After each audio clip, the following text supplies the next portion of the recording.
네, 정보 시간이 또 돌아왔습니다. 네, 이번 시간까지 해서 사이버 윤리까지 하게 된다면 여러분들은 정보 윤리에 대한 수업을 모두 듣게 돼요. 어, 지금까지 수업을 잘 따라 주셔서 너무 감사하고 마지막까지 힘내는 시간을 갖도록 하겠습니다. 어, 여담이지만 요즘 날씨가 이제 더워졌다가 밤에는 또 추워졌다가 이런 게 계속 반복이 되고 있어요. 그래서 여러분들도 특히 이런 날엔 또 건조하기도 하니까 각별히 건강에 주의를 하시고 또 밖에 나가거나 이럴 때 마스크도 착용을 하고 또 이제 밥 잘 먹고 이제 효도하고 그런 시간들이 계속해서 우리의 일상 속에서 좀 빛나는 시간이 됐으면 좋겠습니다. 저번 시간에는 저희가 저작권에 대해서 이제 알아봤는데 저작권에 이제 상용 소프트웨어에도 이제 저작권이 있다라는 그런 놀라움을 가지고 이제 수업을 들어봤을 거예요. 그래서 저작권이라는 게 우리 주변에도 있고 또 정보가 특히나 전파되는 속도가 굉장히 빠른 요즘 시대에 저작권을 잘못 지키면은 법의 심판을 받을 수도 있다는 그러한 생각을 가지면서 계속해서 공부하는 그런 시간을 가져봤습니다.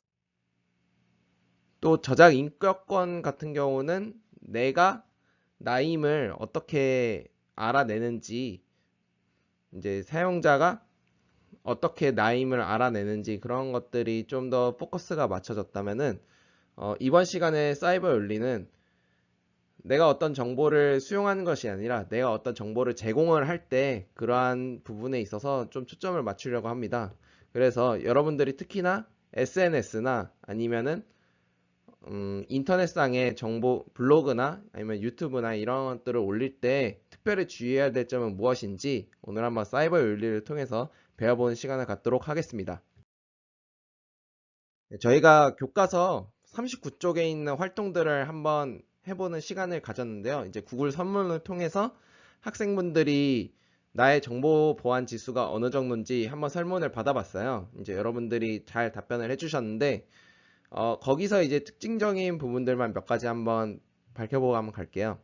9개 이상인 부분이 이제 그래프, 이제 원형 그래프로 대충 보면은 이 정도 수치가 나오죠. 그리고 우리가 또 7개에서 8개 정도 되는 이런 수치는 한 이 정도. 그 다음에 이제 5개에서 6개 정도는 이 정도. 그냥 4개 이하가 27.1 정도가 나왔어요. 그래서 대략 한 거의 70%의 학생들은 나의 정보 보안 지수가 그래도 어느 정도는 잘 지켜져 있다고 선생님은 생각을 하거든요. 하지만 이제 나머지 30% 학생도 물론이고 이제 9개 이상이 돼야지 내 정보를 어느 정도 다른 정보들을 내가 수용을 할 때 더 보안을 지키면서 잘 사용할 수 있을 것 같아요. 그래서 여러분들이 내가 점수가 높다 하더라도 이게 기술이라는 게 계속 발전을 하면서 또 어떤 신기술이 나오면 그에 대한 윤리는 잘 따라가지 못하는 부분도 있거든요. 그래서 여러분들이 어떤 신기술이 나오거나 그럴 때 내가 과연 여기서 내가 지켜야 될 정보는 무엇인지 아니면은 또 어떤 저작권을 새롭게 나온다면은 그런 저작권에 한번 이슈에 눈독을 한번 들여보는 것도 좋을 것 같습니다. 그래서 내가 정보를 제공을 할 때 이번 시간부터는 주의할 점을 찾아보는 시간을 갖도록 하겠습니다. 자, 그래서 오늘의 학습 목표입니다. 사이버 공간에서 발생하는 사회적 문제를 예방하기 위해서 우리가 이제 법률이라든지 윤리라든지 그러한 정보 제도들을 한번 말할 수 있는 기회를 오늘 갖도록 하겠습니다. 그리고 사이버 윤리에 대해서 우리가 이제 배웠으면 실천을 해봐야겠죠? 그러한 활동들을 해보는 시간을 갖도록 하겠습니다. 선생님이 이제 계속해서 사이버에 대한 그런 인터넷상에 아니면은 또 정보가 많이 전파되는 이런 공간에서의 표현을 한 못 해봤던 것 같은데 지금까지 7차 시를 사용하면서 선생님 생각은 정보라는 바다에 우리가 항해하는 항해사라고 생각을 해요. 사용자는. 그래서 그 항해사가 어떠한 목표를 가지고 이러한 목표를 가지고 항해를 할 때 최단 거리가 있을 수도 있고 아니면은 풍파와 아니면은 또 바람을 잘못 이용하면은 삥 둘러서 목적지에 갈 수도 있고 아니면은 좌초되거나 암벽에 부딪혀서 이제 무너지는 경우도 있겠죠. 그러한 경우까지 포함을 하면은 정말 무궁무진할 거예요. 그런 가능성은. 왜냐하면 바다라는 곳은 엄청 망망대해잖아요. 그래서 여러분들이 이런 정보들을 어떻게 사용해야지 내가 더 유익하고 더 빨리, 뭐 빨리가 물론 더 좋다는 것은 아닙니다만 그래도 어떠한 지금 제약된 여러분 인생에도 제약된 시간이 있거든요. 그러한 제약된 시간을 가졌을 때 여러분들이 어떻게 하면은 그런 시간을 좀 더 효율적으로 가질 수 있는지 그런 것들도 생각해 보면은 정보에서 빠르다는 거는 대체적으로 좀 좋은 거라고 선생님은 생각을 합니다. 그래서 이러한 좀 여담이 좀 길었지만 정보라는 정보라는 바다 위에서 항해를 하기 위해 우리는 어떠한 준비를 해야 되는지 오늘 한번 살펴보도록 하겠습니다. 먼저 우리가 사이버 윤리에 대해서 필요성을 느껴야 되는데 사이버 윤리라는 단어부터 한번 집중해서 들어가 볼게요. 사이버 윤리라고 하면은 여러분들이 사이버 윤리라고 하면은 정보에서 우리가 해야 되는 윤리죠. 대표적으로 여러분들이 생각하시는 게 댓글 문화 또는 이제 이제 토론회, 사이버 토론의 문화 아니면은 이제 사이버 원격 수업의 이런 윤리 이런 것들이 이제 생각이 나실 텐데 이렇게 또 볼 수도 있을 것 같아요. 선생님이 어느 책에서 읽었는데 사이버라는 정말 엄청나게 우리가 실생활에서 사용하는 그런 생활 반경보다 우리는 어떻게 보면 더 멀리 보고 있거든요.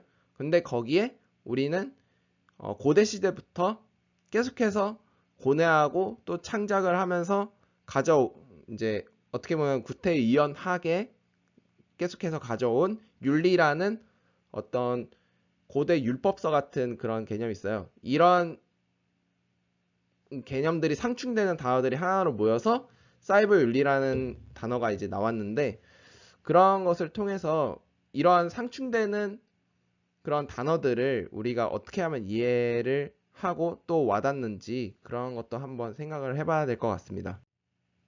자, 그래서 사이버 윤리라는 특성은 익명성과 전파성으로 간단하게 설명을 할 수 있어요. 익명성은 내가 가면을 쓰고 활동을 할 수 있다는 거죠.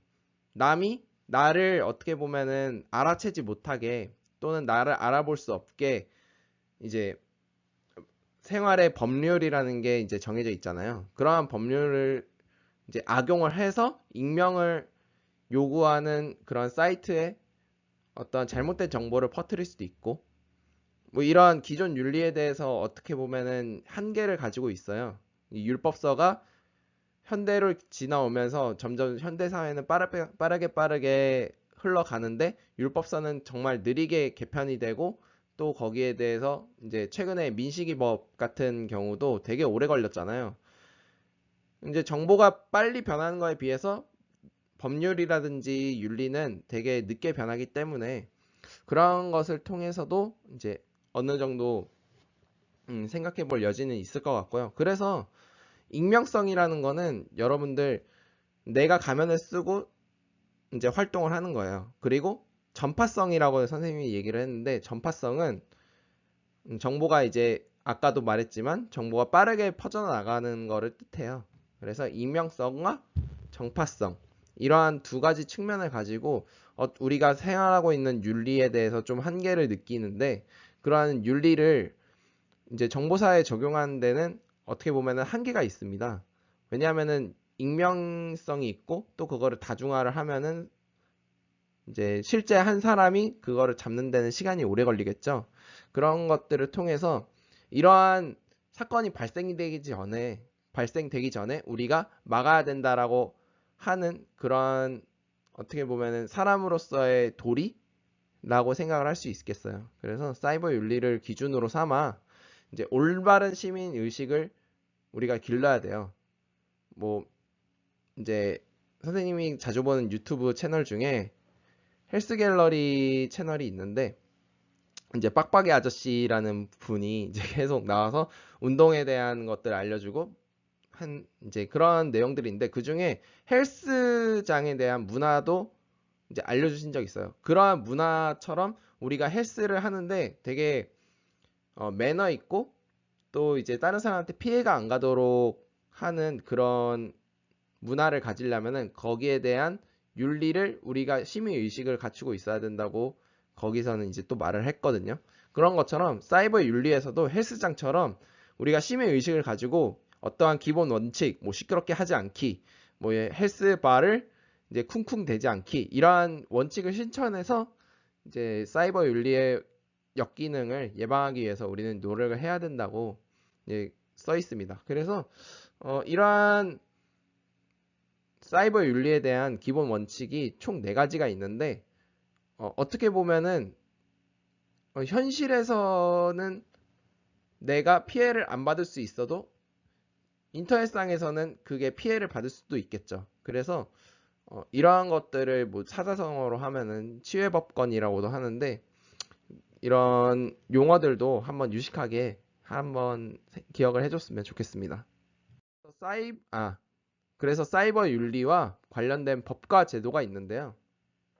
이제 공간에서 사이버가 현실 세계하고 많이 다르잖아요. 그래서 그러한 부분들을 이제 사이버 윤리에 맞게 개정을 해서 정말로 우리가 인터넷에서 피해를 받았을 때 법과 똑같이 그러한 이제 우리의 어떻게 보면은 치료가 될 수 있도록 그런 거에서 보호막이 될 수 있도록 하는 그런 법과 제도가 마련이 되어 있습니다. 그래서 여기 보면은 쭉쭉 있는데 이제 학생분들 같은 경우는 청소년 보호법이 아마 대표적이겠죠. 유해 매체물 표시 제도 시행법. 이제 뭐 여러분들이 영화관에 가면은 12세, 15세, 18세 뭐 이런 등급 과정도 이제 있을 거라고 생각을 해요. 영화관에 이제 영화나 아니면은 드라마를 보거나 15세 이하 관람객은 부모님과 같이 신청을 해주세요. 라고 하든가. 그래서 있는데 선생님도 한번 찾아봤어요. 인터넷에서. 근데 여기 유해정보 심의제도라는 검색어를 구글에 이제 딱 쳤는데 여기 보시면은 실시간 인터넷 방송 사이트에서 수시로 이제 내용을 보내는데 이런 것도 방송통신심의위원회에 신고하면 심의 후 정지시킬 수 있나요? 이런 예시가 있더라고요. 그래서 제가 한번 쭉 읽어봤는데 이러한 것들이 만약에 자기 만족을 위해서 시청자가 없이 유통이 되지 않는 상태에서 그러한 경우가 발생했다면은 심의 대상은 할 수 없지만 이러한 것들이 쌍방향 소통으로 이제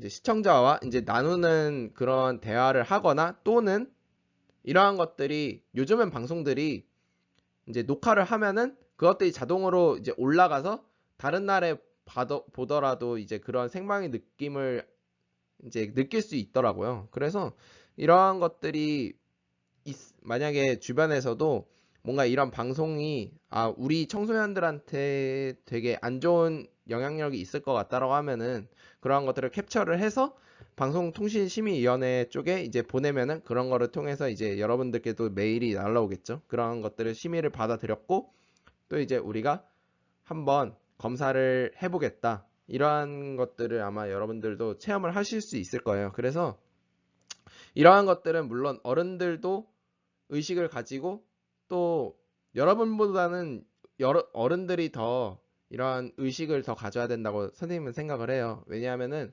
여러분들이 이제 자라나는 새싹들이고 이제 어른은 어느 정도 이제 현실에 적응을 했기 때문에 이러한 것들에 대해서 좀 더 빨리빨리 처리를 할 수 있죠. 그래서 여러분들은 어른들에 대해서 이제 뭐 믿으라고 하면은 좀 무책임한 것 같지만 그래도 여러분들이 닮고 싶은 어른분들이 계실 거예요. 그런 어른분들을 좀 이제 소위 말해서 이제 빨대를 꽂는다. 이제 그렇게 생각을 해주시면은 좀 더 여러분들한테 이제 어른으로서 어떻게 보면은 도리라 될 수 있을 거라고 생각을 해요. 그래서 좀 여담이 좀 길었지만 이러한 활동들을 통해서도 여러분들의 의견을 충분히 고려해 줄 수 있는 기관들이 있다라고 하는 것만 한번 기억해 주시면 좋겠습니다. 그래서 이제 사례로 보는 거를 선생님도 찾았고 교과서에 있는데 교과서에 있는 내용들을 한번 살펴볼게요. 네, 인터넷에 있는 글과 그림, 사진 등은 복사해 내 SNS에 올리면 안 되나요? 흔히들 여러분들 이제 커뮤니티나 아니면 SNS 또는 이제 카카오톡 이러한 부분들에 있어서 연예인들 짤들 아니면은 덕 계정을 이제 만들어서 이제 계속해서 올린다든지 뭐 그런 부분들이 있을 것 같아요. 저도 있었고 이제 앞으로도 계속 그런 문화들이라고 저는 생각을 하고 있거든요. 그런 것들이. 그래서 이러한 것들을 과연 저작권뿐만 아니라 이러한 것들이 법과 이러한 제도 속에서 우리가 올려도 되는 것인지 한번 궁금해 하실 수도 있을 것 같아요. 왜냐하면은 우리는 그동안 아무런 제재 없이 그런 것들을 올렸고 아무 문제가 없었거든요.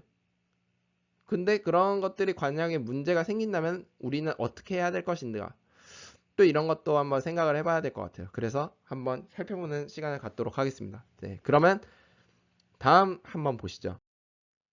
여기 보시면은 어, 이제 내용들이 이렇게 있는데 뭐 이제 저작재산권이라든지 재산적 권리 뭐 이런 어려운 표현들은 이제 전 시간이나 전전 시간에 아마 배웠을 거예요. 그래서 2차적 저작물 작성 방법으로 침해한 자는 5년 이하 뭐 5천만 원 벌금에 물린다.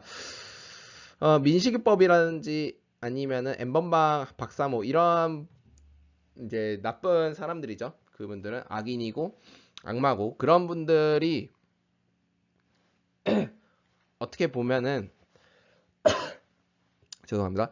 어떻게 보면은 그런 법에 대해서 되게 우리나라가 관대하다, 막 되게 뭔가 법률이 약하다 이런 의견들도 설문을 받은 적이 있는데 그러한 것들은 이제 우리가 계속해서 생각을 해보고 또 의견을 표현을 해봐야 될 것 같습니다. 어디까지 얘기했죠? 그래서 지적재산권이라든지 아니면 재산적 권리를 이제 복제하거나 공연, 방송, 전작, 배포 이런 것들이 아마 우리가 저작권에 했던 그런 기본적인 내용이었을 거예요. 저작권의 의미들. 그래서 이러한 방법으로 침해한 자는 5년 이나 징역 또는 5천만 원 이하의 벌금을 물린다라고 여기 써 있는데 요즘도 제가 페이스북을 할 때는 그런 글들이 많았어요. 어떤 글이었냐면은 이제 영화나 아니면은 최신 드라마를 이제 무료로 보여주는 그런 불법 계정들이 되게 판을 쳤었어요. 어, 옛날이라고 해도 한 6년 전, 7년 전? 아마 지금도 있을 것 같은데 이제 그러한 것들을 이제 올리고 뭐 그런 저작권이 걸리면은 다 삭제하고 다른 곳으로 계정을 다시 파서 올리고 약간 이런 것들의 반복이었거든요. 그런데 이러한 것들이 이제 클립을 올리거나 영화를 올리거나 그런 것들은 당연히 금지고 여러분들이 생각하는 것 중에 이제 짤들이라든지 이제 웃긴 짤이라든지 아니면은 이제 덕질을 하면서 연예인들 사진을 이제 올린다든지 이제 방송에서 나왔던 클립들을 짤막하게 해가지고 올린다든지 이런 것들이 되는지 아마 궁금해 하실 것 같아요. 제가 아까도 말씀을 드렸는데 그래서 그런 것들도 선생님 보는 입장에서 한번 말씀을 드리자면은 그런 것들도 제재가 될 수 있습니다. 제재가 될 수 있는데 단 이러한 것들이 대부분 방송사나 아니면 연예 기획사 같은 경우는 그거를 묵인해주는 경우가 되게 많아요. 왜 그러냐면은 그러한 것들이 어떻게 보면은 법과 제도에 있는 것보다 우리에게 이익이 되는 게 훨씬 크거든요. 이제 선생님도 방송국 쪽에서 이 이야기를 한번 나눈 적이 있는데 그런 관계자한테 이제 얘기를 나눈 적이 있는데 그러한 부분들이 방송사나 아니면 연예 계약사나 그런 부분에 대해서 더 이제 이득이 된다는 거죠. 그래서 그러한 부분들은 그러한 부분들이 어떻게 보면은 이 사람에게 이익이 되는가, 이러한 부분도 어떻게 보면 묵인이 될 수도 있고, 근데 이러한 제재들이 걸리는 대표적인 이유들은 어떻게 보면 저작권이기도 하고, 또 이제 이제 여러분들이 또 덕질을 하거나 뭐 아니면은 또 이러한 계정들에 대해서 이제 계속해서 찾는, 어떻게 조금 유해한 그런 컨텐츠가 계속해서 발견이 되면서 여러분들이 수요를 하거나 아니면은 여러분들이 뿌린다라고 하면은 그거는 충분히 제재가 될 수도 있겠죠. 법과 제도에 충분히 걸릴 수도 있고, 또 그런 거에 대해서 벌금을 물을 수도 있겠죠. 그래서 여러분들이 뭔가 게시물 올리기 전에 좀 다양한 생각들을 많이 해보시는 거를 저는 추천을 드리거든요. 그래야지 내가 이거를 올렸을 때 어떠한 파장이 되는가도 예측해보는 시간을 이제 가질 수 있어요. 어떻게 보면은 지금은 좀 예측 불가능한 정보의 시대라서 유행하는 것도 엄청나게 빠르게 바뀌고, 또 그런 유행하는 거에 따라서 내 생각이 변질이 되느냐 마느냐 이런 것도 되게 문제가 되는데, 그런 것들도 여러분들이 한번 생각을 해보면서 올렸으면 좋겠습니다. 또 이제 사례로 보는 법과제도의 다른 측면인데, 이제 의도적인 악성 댓글과 개인의 명예훼손을 담은 게시글을 올리거나 옮기는 행위, 이제 퍼나르는 거죠. 소위 말해서 여러분들 영어로 하면 이제 퍼나르는 거는 처벌을 어떻게 받게 되나요? 이제 연예인 분들이 아마 이거에 대해서 좀 많이 궁금해 하실 거예요. 왜냐하면은 연예인 분들이 상처를 많이 받고, 또 그런 거에 대해서 또 어떻게 보면 자살까지 이뤄지는 이런 시대에 타자기가 제일 나를 솔직하게 표현할 수 있는 도구라고 이제 미국에서도 어느 연구 결과에서 이제 말씀해 드린 적이 있는데, 이러한 행위들이 과연 내가 처벌을 받게 되는지도 한번 궁금해 할 것 같습니다. 그래서 이제 답변을 드리자면은, 이제 우리가 정보를 이제 전파성이라고 하죠. 널리 펼칠 수 있는 거, 널리 퍼뜨릴 수 있는 거에 내가 제재를 한다 하더라도 남이 그 단톡방이나 아니면 SNS에 퍼나르게 되면은, 그런 어떠한 불순한 의도를 가지게 된다면은 이건 충분히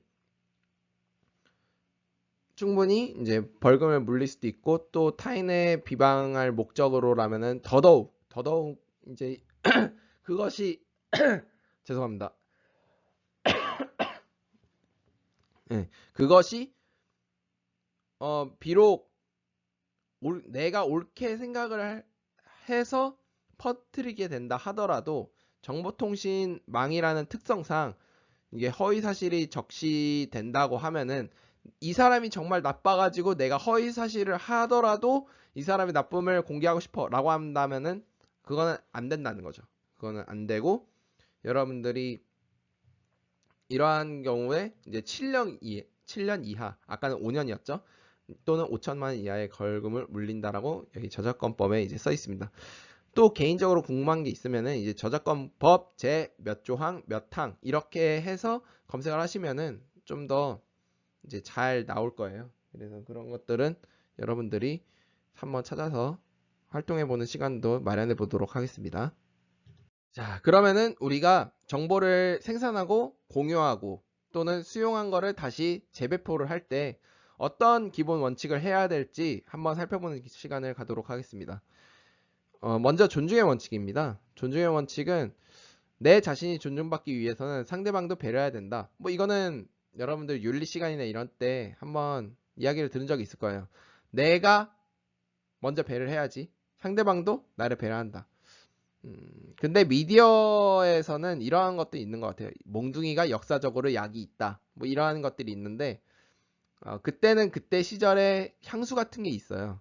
그때는 이럴 때 이런 때 이런 게 좋았지라고 향수병 같은 게 있는데, 요즘 시대에도 그런 향수병이 이제 미래로 가면은 생길지도 몰라요. 그때는 이제 과거를 좀 웃으면서 이야기를 할 수 있지만, 지금으로서 몽둥이가 약이다 라고 하는 거는 좀 넓게 보면은 이제 군사적으로 배치되는 그런 나라 상황에서는 그런 말들이 옳게 됐을 수도 있어요. 근데 개인으로 봤을 때 또는 인터넷 공간으로 봤을 때 뭔가 몽둥이로 상대방을 해야지 내가 배려를 받는다라는 것은 조금 어폐가 있지 않을까. 그래서 내 자신이 존중을 받기 위해서는 상대방도 배려하고 존중하는 태도를 보여야 됩니다.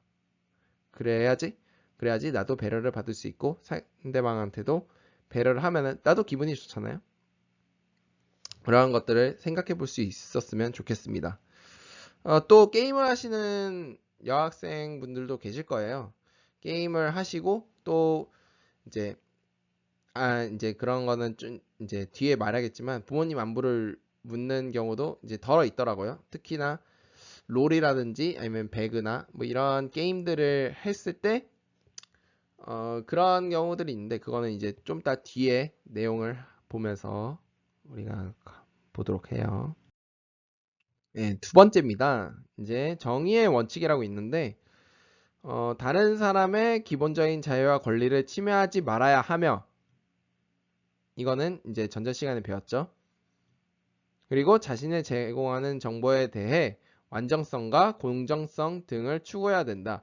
여기서 이제 완전성하고 공정성에 대해서 조금 좀 뭉뚱그려서 생각을 하실 것 같아요. 완전성? 완전성? 뭔가 완전됐다는 건가? 공정성? 뭔가 되게 equal? 는? 뭐 A 뭐 1 더하기 2는 3 뭐 이런 건가? 라고 생각을 하실 텐데 쉽게 말해서 완전성은 이제 정확성이고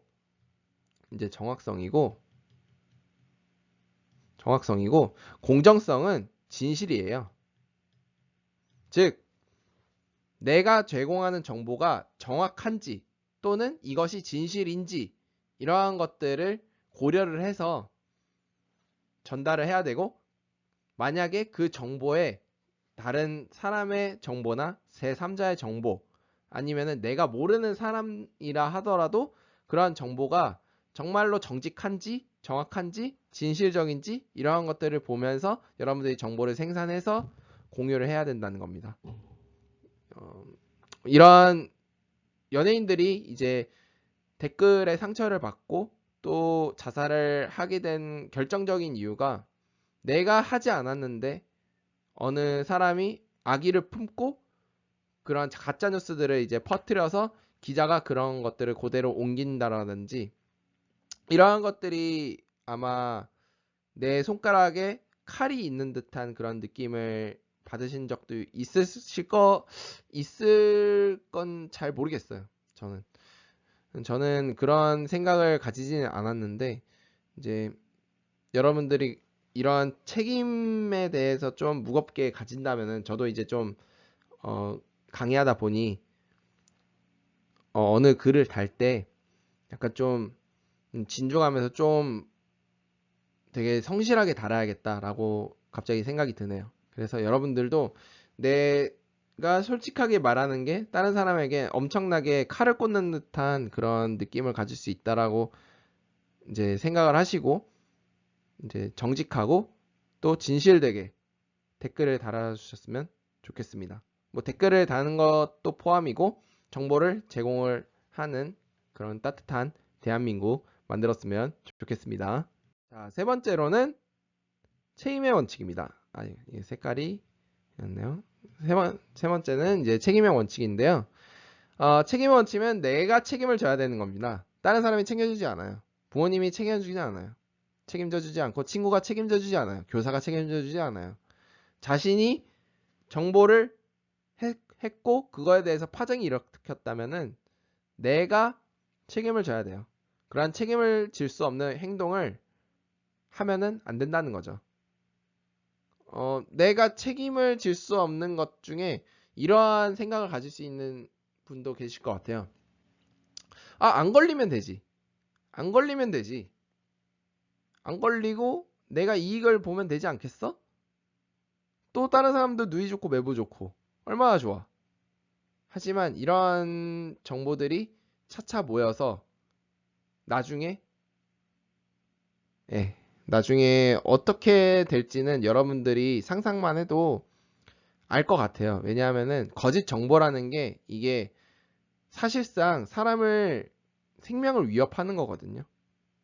예를 들면은 길거리에 제가 112야 이제 112라는 파출소 번호를 몰라요. 이제 경찰의 번호를 모르는데 1588 응애 응애 약간 대리운전 번호를 경찰 번호라고 속여가지고 정보를 올리신 분들이 있는데 그 번호를 보고 나는 이게 경찰 번호구나라고 해서 누르면은 나는 뭔가 해를 당할 그런 내 목숨이 위협당하는 그런 상황인데 그런 것들을 정보를 이제 잘못된 정보를 주면은 저는 이제 한 번밖에 없는 그런 기회를 이제 날려버리거나 아니면 많은 기회 중에 한 번을 날려버리게 되는 거잖아요.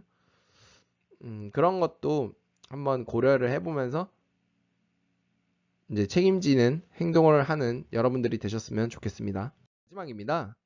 해악 금칙의 원리, 해악 금지의 원리인데요. 전에도 아까 슬라이드에도 말했지만 악성 프로그램의 유포, 저작권 침해, 안 걸리면 되지.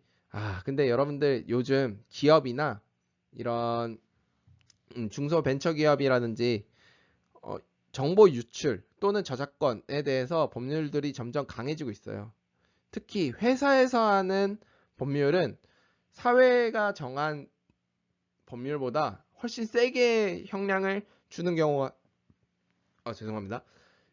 주는 경우가 있거든요. 그래서 다른 사람의 해를 주는 행위가 이게 자칫 한 사람 1대 1 by 1 1 by 1 영어에 약해가지고요. 아니면은 이제 1대 다 대 다 이렇게 해를 주는 행위가 거기서만 끝이 나는 게 아니라 회사나 다른 이 제2의 제3자의 피해가 나오면은 그 사람들이 당신에게 이제 벌을 주기 위해서 이러한 것들을 준비하고 있다. 뒤에서는 칼을 갈고 있다.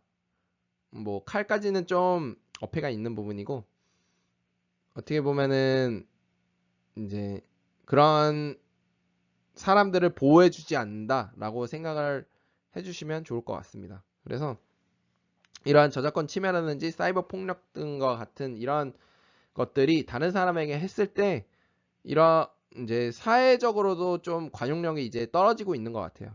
그거는 굉장히 제가 교사로서 보기에는 되게 바람직한 사회의 흐름이라고 생각을 해요. 아까도 말했지만 칼로 비유를 했는데 등에 칼을 꽂는 거라고 저는 생각을 하거든요. 그래서 여러분들 이러한 저의 설명을 듣고 조금 마음이 무거워졌으면 저는 강의를 오늘 잘한 거라고 생각을 합니다. 네, 그래서 우리가 사이버 윤리 실천을 할 때 어떤 것들이 있는지 한번 살펴보는 시간을 갖도록 할게요. 네, 인터넷 검색을 할 때 이제 음란한 내용은 아예 쳐다보지 않는다, 검색하지 않는다. 이러한 경우가 있고 신뢰할 수 없는 사이트에 게시한 프로그램은 실행하거나 저장하지 않는다. 내가 필요한 프로그램을 어떤 사설 프로그래머, 뭐 요즘은 사설 프로그래머도 어떤 인증을 받으면 그 프로그램이 좀 안정성이 요구되는 경우가 있는데 조금 출처가 명확하지 않거나 아니면은 좀 의심되는 경우는 실행하거나 저장하지 않는 것을 추천을 합니다. 왜냐하면 이런 것들이 우리가 전전 시간에 말했던 이제 악성 프로그램에 노출될 가능성이 굉장히 높거든요. 그래서 그런 것들을 이제 생각을 하시고 인터넷 검색을 하시면 좋을 것 같고요. 우리가 또 정품 소프트웨어를 사용하는 건 이제 잘 알고 계시죠? 이제 사용 소프트웨어를 공부하면서 여러분들이 저작권에 대해서 배웠을 텐데 이러한 것들이 있습니다. 라이센스를 맞게 사용하고 크랙 버전이라는 게 있어요. 인터넷을 헤엄치다 보면은 검색을 헤엄치다 보면은 크랙 버전이라는데 그러한 것들이 이제 소프트웨어를 속이고 어떻게 보면은 소프트웨어 속이고 이제 라이센서를 불법으로 받아가는 것을 의미를 해요. 그래서 프로그램을 착각을 하게 만들어서 하는 것을 크랙이라고 하는데 그러한 것들은 여러분들이 사용하지 않도록 하는 것을 강력하게 권고해 드립니다. 네, 그리고 P2P 사이트를 이용할 때, P2P 사이트는, 이것도 사회적 이슈가 꽤 됐던 걸로 기억을 해요. 왜냐하면은 어떤 소리바다나 여러분들은 모르실 거예요. 근데 조금 뭐 빅파일이라든지 뭐 특정 회사를 언급하는 건 아닙니다만 무슨 파일, 무슨 뭐 공유 막 이런 사이트들이 있어요. 그런데 그런 사이트들이 우리의 포인트를 받으면은 영화값을 한 80원, 70원? 현물가로 80원, 70원 정도에 볼 수 있다고 광고를 해가지고 굉장히 많은 사람들이 그걸 다운받았는데 그 다운받은 이유가 나는 돈을 주고 상품을 구매한 거다. 근데 이게 싸가지고 한 거다.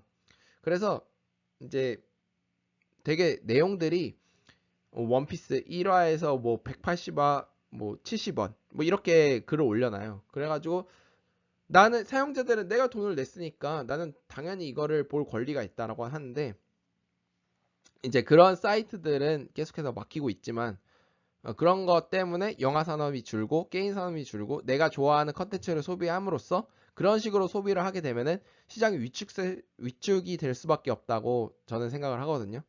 그래서 그런 전품러가 되는 것이 시장도 살고 여러분들이 계속해서 이제 그 기간만 여러분들이 사용하실 건 아니잖아요. 그 컨텐츠를 그 종류의 컨텐츠 내가 음악을 한 달만 사용할 건 아니잖아요. 계속해서 이제 우리가 계속 끌고 갈 산업인데 또 여러분들이 취직을 그쪽으로 하실지도 모르죠. 그래서 여러분들이 만약에 그 사업을 정말로 좋아하시고 내가 그 아티스트나 아니면은 그 영화에 대한 감독, 리스펙이 있다면은 P2P 사이트를 이용하실 때 이제 이제 사용 소프트웨어나 이제 불건전 자료들을 이제 업로드하거나 이것이 설령 타인에게 도움이 된다 하더라도 다운로드를 하지 않는 것을 권고해 드립니다. 컴퓨터 게임을 할 때 이제 지금 아까 말씀드렸던 거를 이제 지금 말씀드리겠는데 이제 불법 게임은 아니 해야 되고 게임을 해야 될 게임을 할 때 좀 할 일을 미루게 되는 게 있잖아요. 그런 것들을 이제 정해놓고 지키고 이제 내가 할 일을 하는 그런 습관을 기르는 것을 권고해 드립니다. 그래서 이러한 것들을 여러분들이 한번 생각을 해보시고 또 인터넷 검색을 하거나 아니면은 게임을 하시거나 소프트웨어를 사용하거나 아니면은 정보 공유 사이트를 할 때 커뮤니티를 사용을 할 때 한번 이제 한 번 더 생각을 거치는 그러한 시간이 가졌으면 좋겠습니다. 이상으로 우리가 사이버 공간에서 발생하는 사회적 문제를 이제 예방하기 위한 제도들에 대해서 한번 살펴봤는데요. 이런 것들은 구글이나 뭐 저작권법, 머시기, 몇 항, 몇 호 이런 것들이 있으니까 한번 찾아보는 시간을 갖도록 하고요. 이제 사이버 윤리를 실천하기 위해서는 뭐 네 가지가 있었는데 그런 네 가지를 통해서 우리가 어떠한 것들이 좀 부족하고 또 어떠한 것들은 내가 좀 잘하고 있으니까 이런 것 좀 더 끌고 가야겠다라고 하는 것을 한번 느껴보는 시간을 가져봤습니다. 네, 이상으로 정보 사회 파트를 모두 끝냈고요. 여러분 수고하셨습니다. 정말 제 설명이 조금 미약했을지는 모르겠지만 여러분들 사는데 또는 인터넷 생활을 좀 더 즐기고 또 유익하게 하는데 좀 도움이 됐으면 좋겠습니다. 네, 오늘 목소리가 좀 컨디션이 안 좋고 한데 들어주셔서 너무 감사하고요. 다음 시간에는 효율적인 디지털 표현에 대해서 한번 알아보는 시간을 갖도록 하겠습니다. 네, 여러분 고생하셨습니다. 안녕.